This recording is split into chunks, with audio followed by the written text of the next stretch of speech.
मराठी अभिनेत्री विशाखा सुभेदार यांचा मुलगा अभिनय सुभेदार हा नुकताच लंडनला जाण्यासाठी भारतातून निघाला होता.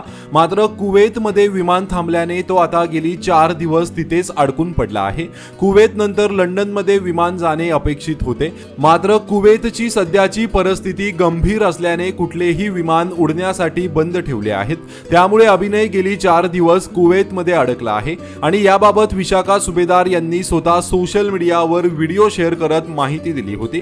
त्यानंतर आता लगेचच महाराष्ट्राचे उपमुख्यमंत्री एकनाथ शिंदे यांनी या गोष्टीची तात्काळ दखल घेतली आहे आणि अभिनयला भारतात सुखरूप परत आणणार असल्याचंही सांगितलं आहे.